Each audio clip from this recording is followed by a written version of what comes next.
Hello again, YouTube. Well, pulled the carb in the tank, cleaned about a quarter-inch of tar out of everything. Greased up the pull start a little, cleaned her up a bit. And would you ever believe this thing? It was supposed to be a write-off.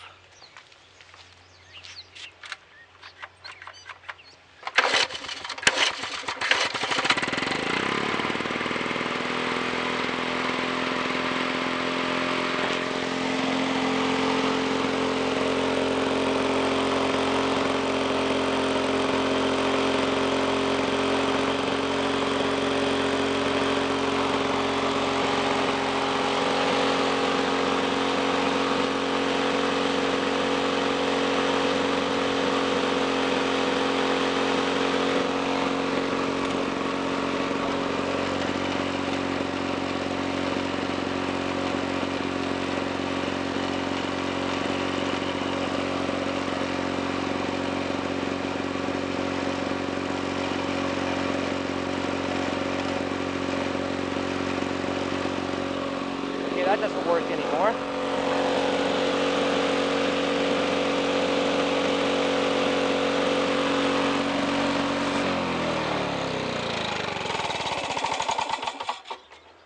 Only thing I have found with it, though, I don't think she's going to run for particularly long, is after she warms up, I'd run her a little longer with some people over. I don't want to annoy the hell out of them.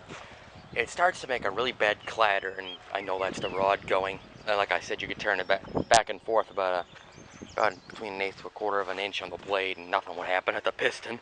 I'm thinking it was straight gas, but it might just be rust. But it has got a pretty bad knock, so it's time for some new bearings. And sometimes it's a little funny to start. You have to just continuously pull it over, and eventually it will kick over. Every here and again, it will start on its own with a first shot or two. I still have to learn the art of the primer.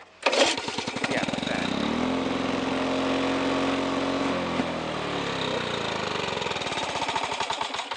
I also have to learn how to, or figure out, that is not learn, how the governor control works, because I seem to recall it just pulled straight out.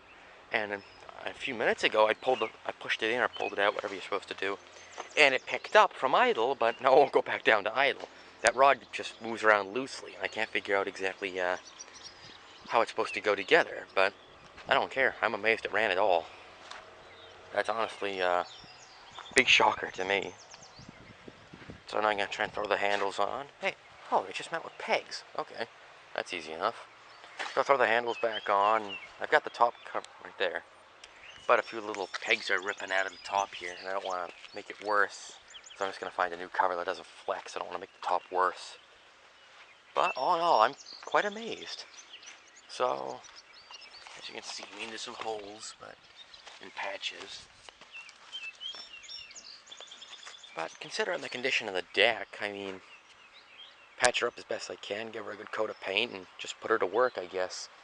And you can't make the deck a heck of a lot worse, so what have I got to lose, I guess? Also, I gotta find a book or something, how much you're supposed to prime this thing.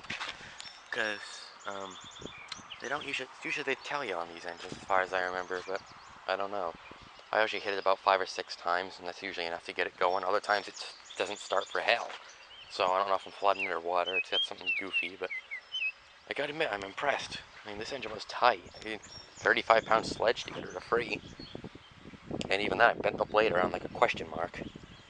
But anyway, so the top belt drive is saved. That's one of the last of the antique lawn boys that's out there.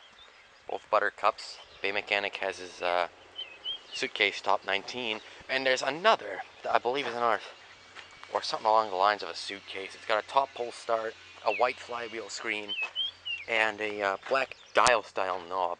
Dial style, that rhymes. Oh, wait a minute. I think I know what it is.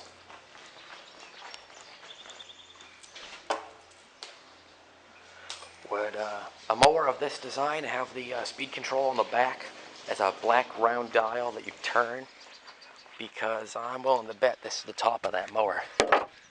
It was sitting pretty close to it.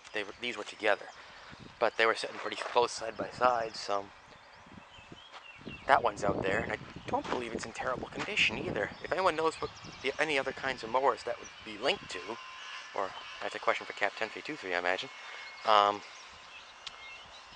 I don't know, this might be the top to it. I do like these old style ones with the push button primer and ignition switch on top. But anyway, that's all for now, so she's running amazingly. Bye all.